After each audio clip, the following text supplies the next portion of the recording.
Eu sou Antônio Barbosa, sou professor da Rede Pública Estadual do Espírito Santo e mestrando do Programa de Mestrado Profissional em Educação Profissional.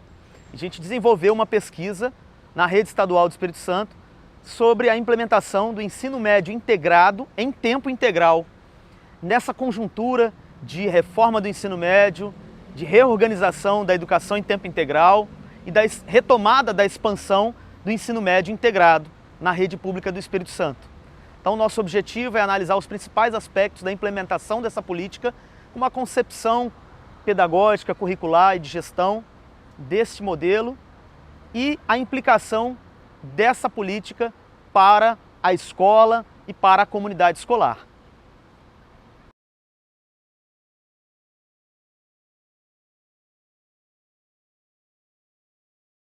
Na atual conjuntura do país, vem sendo implementada a reforma do ensino médio, a Lei Federal 13.415, de 2017. Essa reforma amplia a carga horária mínima do ensino médio para 3.000 horas em 2022 e estabelece uma progressiva ampliação para 4.200 horas, o que seria o ensino médio em tempo integral. Porém, a reforma limitou a carga horária da formação geral em 1.800 horas, o que implicou em redução de aulas das disciplinas da base comum. A reforma também dividiu o currículo em itinerários formativos, os itinerários relacionados às áreas de conhecimento e o itinerário da formação técnica e profissional, sob a justificativa de possibilitar ao estudante a escolha do seu percurso formativo. Atualmente, o processo de implementação da reforma vem avançando nos estados. No Espírito Santo, o processo foi iniciado em algumas escolas piloto e está sendo expandido para toda a rede.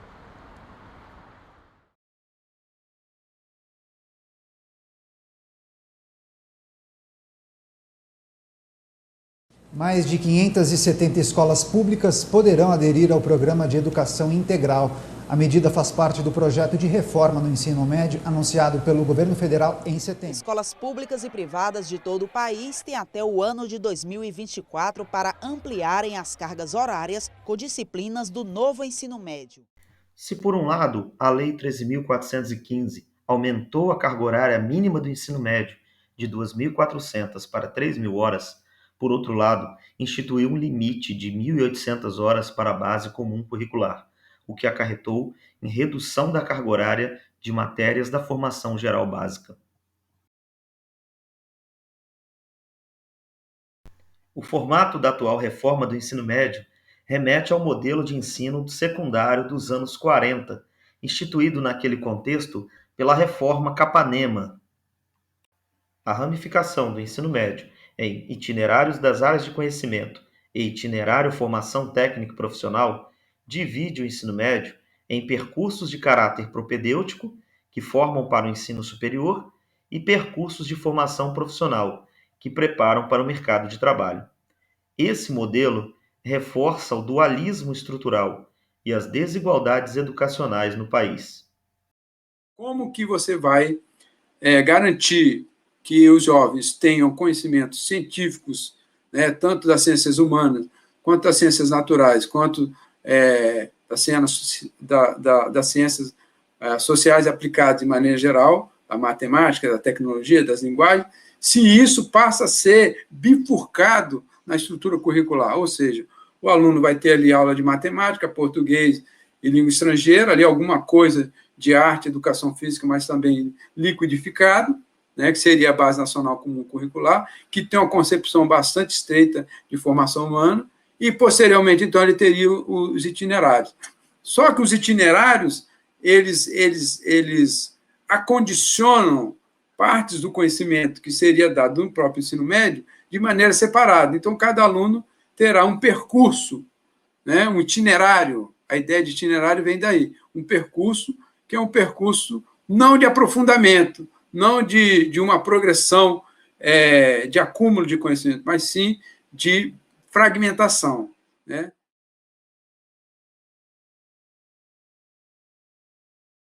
Este esquema, depois ele para trazer os itinerários, a relação dos itinerários formativos com o que seria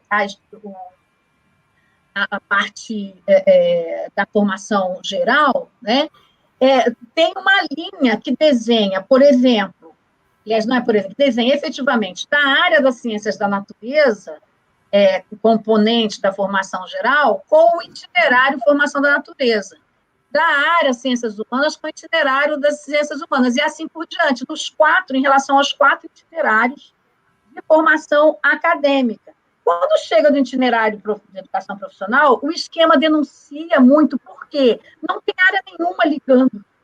Vem direto, é uma coisa solta. A educação profissional fica solta, não tem nenhuma área que se liga a ela.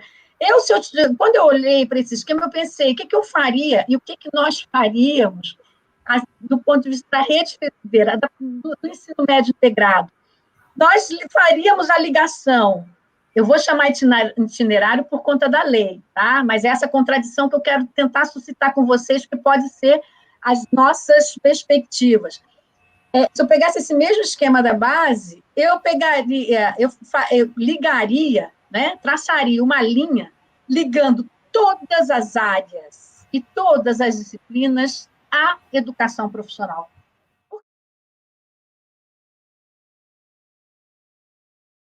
Tem uma fragmentação dentro da própria formação técnico-profissional, dentro da própria habilitação técnica, né?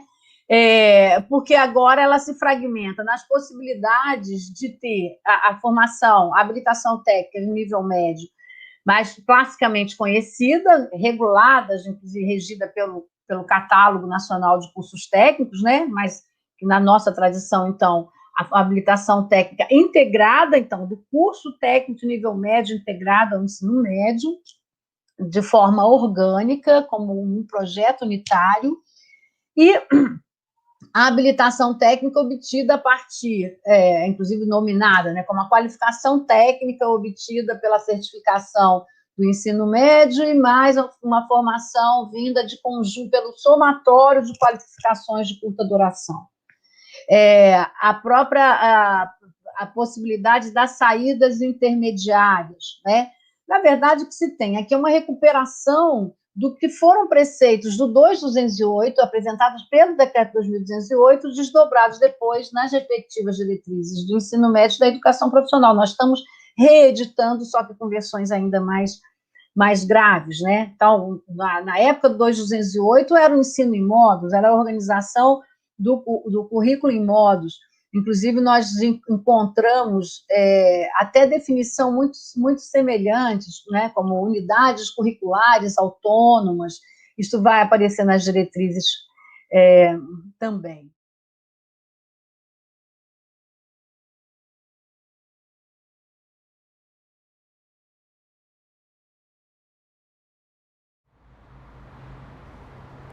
O horário foi reorganizado, passando de 5 aulas de 55 minutos para 6 aulas de 50 minutos por dia, resultando em dificuldade para os professores que trabalham em 2 escolas.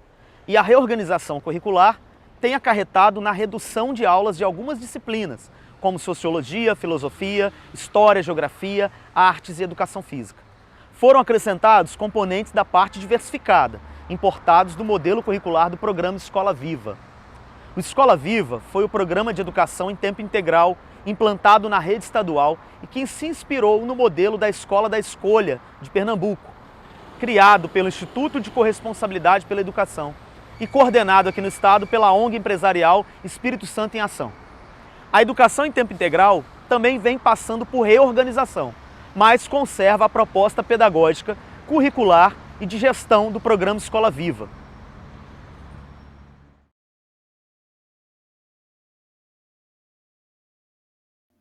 A educação em tempo integral vem sendo reorganizada e expandida na rede estadual do Espírito Santo. Em 2019, foi aprovada uma nova lei, a Lei Complementar 928, que estabeleceu novas normas para o ensino em tempo integral no Estado. Um aspecto importante dessa reorganização é a oferta do tempo integral de 7 horas. Antes, o tempo integral acontecia apenas em turno único, ou seja, com jornada diária de 9 horas e meia. O novo formato, com jornada de 7 horas, acontece em horário intermediário, de meio-dia e 20 às 19h20, e possibilita que o jovem estudante tenha o horário da manhã para trabalhar. Apesar de promover algumas mudanças na forma, o modelo de educação em tempo integral atual mantém a concepção pedagógica, curricular e de gestão do programa Escola Viva, que foram inspirados no modelo da Escola da Escolha, elaborado pelo Instituto de Corresponsabilidade pela Educação e aplicado inicialmente no estado de Pernambuco. Modelo esse que vem se alastrando por quase todos os estados do país. Esse modelo tem uma concepção pedagógica liberal, fundamentado nos 4 pilares da educação do relatório Jacques Delors Unesco, na flexibilização curricular, na centralidade do projeto de vida e do protagonismo do estudante, alinhando a formação com seus interesses pessoais, dentre outros aspectos, que, de certa forma, anteciparam o formato de ensino estabelecido pela reforma do ensino médio de 2017. Sabemos que esse discurso do protagonismo, da livre escolha e da autorresponsabilização, na verdade, cumpre o papel, no atual contexto capitalista, de legitimar a realidade social profundamente desigual e atribuir ao indivíduo toda a responsabilidade por seu sucesso ou fracasso na vida pessoal e profissional.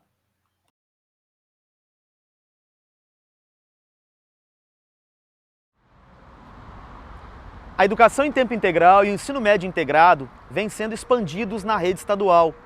Nesse sentido, está em expansão o ensino médio integrado em tempo integral.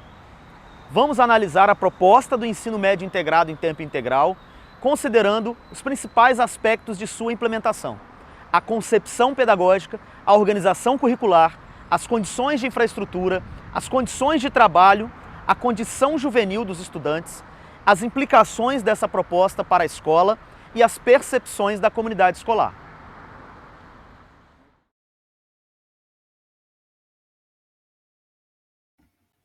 A expansão da educação em tempo integral está definida na meta 6 do Plano Nacional e do Plano Estadual de Educação, e no caso do ensino médio, vem atendendo ao que estabelece a Lei 13.415 de 2017, que prevê a ampliação progressiva da carga horária desse segmento. E a expansão da educação profissional técnica de nível médio foi estabelecida pela meta 11 do Plano Nacional e do Plano Estadual de Educação. Com um detalhe: o plano estadual, ao invés de triplicar, definiu ampliar as matrículas dessa modalidade. Nessa perspectiva, o governo estadual vem promovendo nos últimos anos a expansão da educação em tempo integral, conjugada à expansão do ensino médio integrado, que está em transição para o formato de itinerário de formação técnica e profissional. O total de escolas ofertando tempo integral passou de 32 em 2018, das quais apenas uma ofertava o ensino médio integrado, para 132 em 2022, das quais 59 ofertam o ensino médio integrado, a maioria no formato de 7 horas diárias em horário intermediário.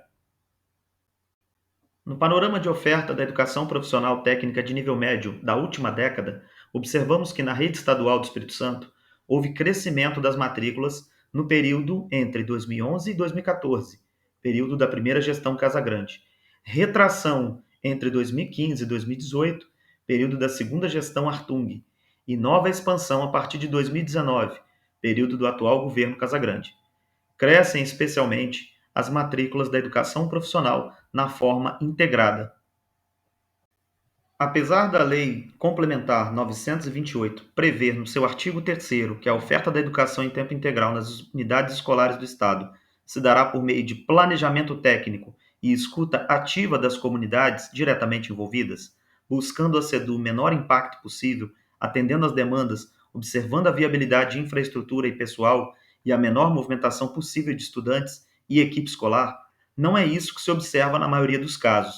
A expansão aligeirada vem acontecendo sem o devido diálogo com a comunidade e a preparação das escolas para receber o novo modelo, o que se agrava quando essa oferta vem acompanhada do itinerário de formação técnica e profissional, que demanda estrutura de laboratórios e diálogo com a comunidade para a definição dos cursos a serem ofertados.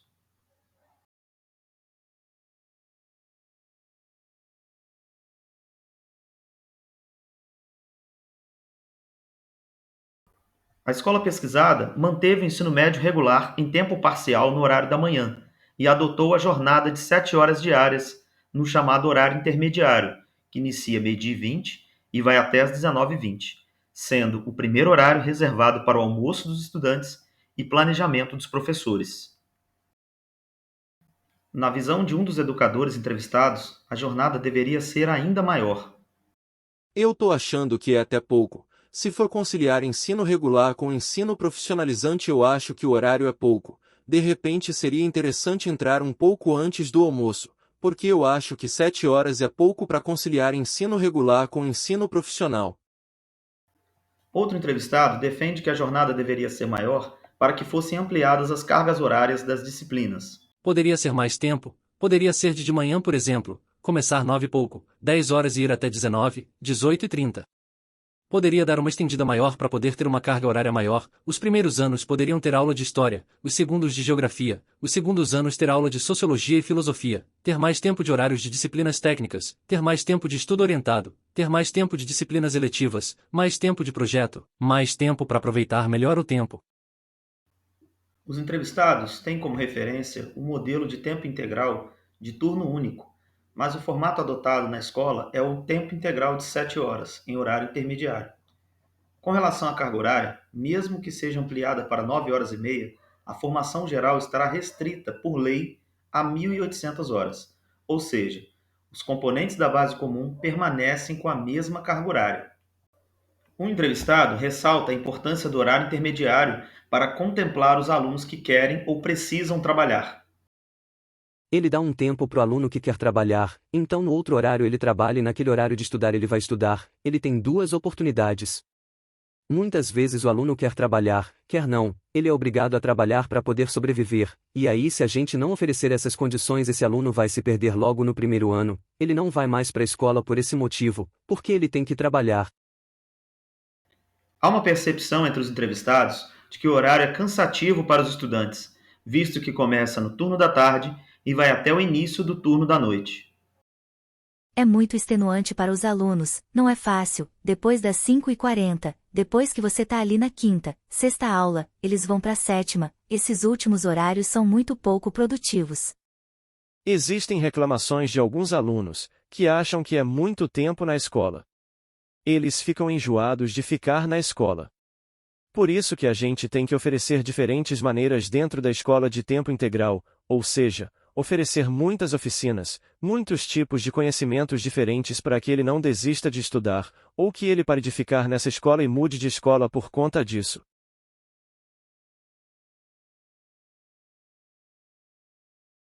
Com relação à formação integral, os entrevistados apresentam diferentes representações. A própria Constituição fala sobre isso, a preparação do indivíduo como ser humano, a preparação para o mercado de trabalho, e também como cidadão, essa seria a formação total do ser humano, do indivíduo, deve abarcar tudo isso, então a própria Constituição já nos orienta sobre isso. Agora o interessante é a escola seguir a Constituição, se ela conseguir seguir a Constituição, ela vai estar abarcando, construindo um indivíduo total, para o trabalho, cidadão, e também como ser humano. Formação integral é formar pessoas com vista à cidadania, a ser cidadão de uma forma mais completa, para estarem atuando na sociedade com propósitos, trazendo impactos que sejam transformativos.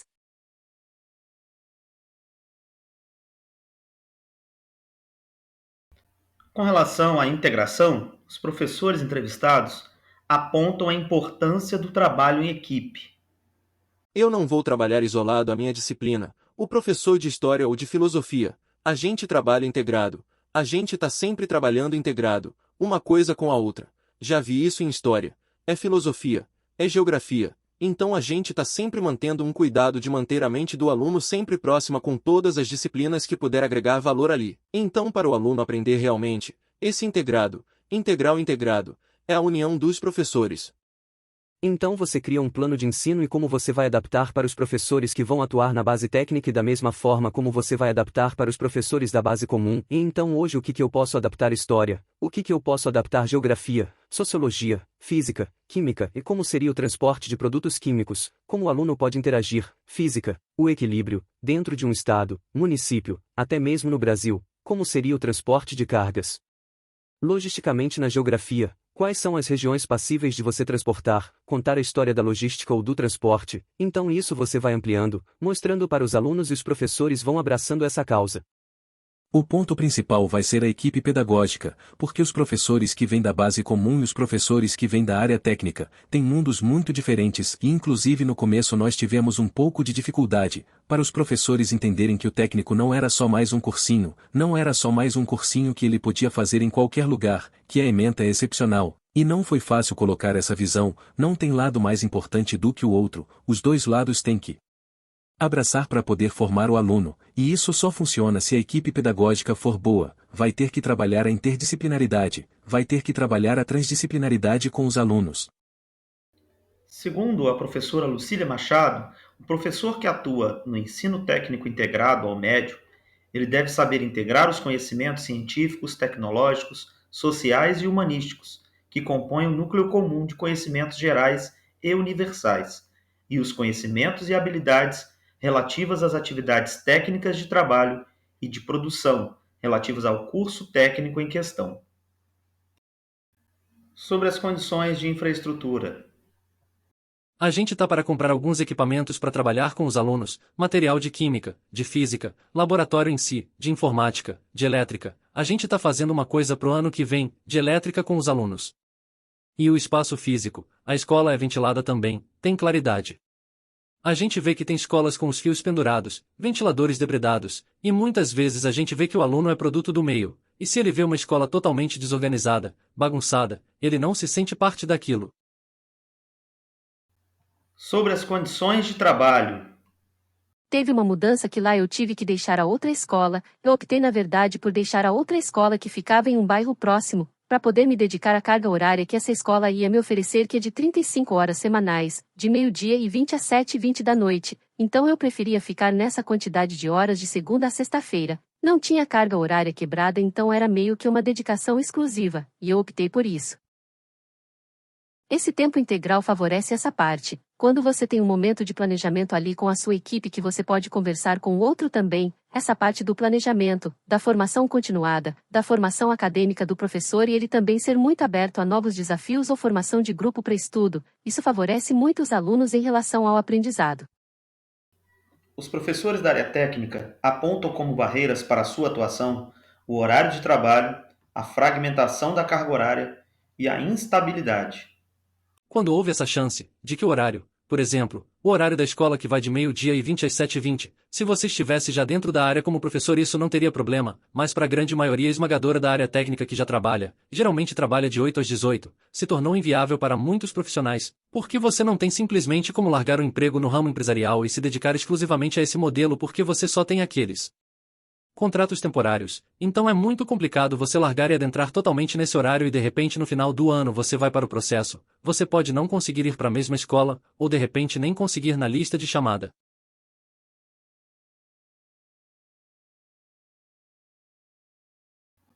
Há entre os entrevistados a percepção de que muitos estudantes da escola precisam trabalhar para ajudar na renda familiar, e que nesse sentido é importante garantir as condições para que eles possam conciliar trabalho e estudos, e que não abandonem a escola. Algumas falas também remetem à ideia de que a educação em tempo integral contribui para afastar os jovens da vulnerabilidade social e da criminalidade, e que a formação técnica é importante para os jovens de periferia por proporcionar maiores chances de entrada no mercado de trabalho. Nesse sentido, a professora Jaqueline Moll ressalta que é louvável e necessário que se comece por aqueles historicamente excluídos ou com acesso restrito aos bens culturais e materiais da sociedade, em função de suas condições concretas de existência, desde que tal pressuposto se consolide como ação afirmativa e como discriminação positiva em seu processo de inserção societária. Trata-se de construir e perseguir a educação integral como política formativa que busca trabalhar pedagógica, curricular e epistemologicamente de modo pleno e não compensatório. São muitos os desafios e contradições para a oferta do ensino médio integrado no país, especialmente nas redes estaduais. A atual reforma do ensino médio em nível nacional e a continuidade da proposta liberal em nível estadual vem afastando o ensino médio da rede estadual da concepção do ensino médio integrado. É fundamental que sejam feitas em âmbito estadual as mediações possíveis para mitigar os impactos negativos das recentes políticas federais. Nesse sentido, como vem acontecendo até o momento, o itinerário formativo, formação técnica e profissional, deve ser ofertado na forma integrada, preferencialmente em tempo integral, e com a oferta dos componentes da formação técnica na primeira série do ensino médio. É preciso reformular a concepção pedagógica do tempo integral e da educação profissional técnica de nível médio, e garantir uma expansão com melhor planejamento e diálogo, e aumentar os investimentos em infraestrutura, material didático, valorização e condições de trabalho dos profissionais da educação.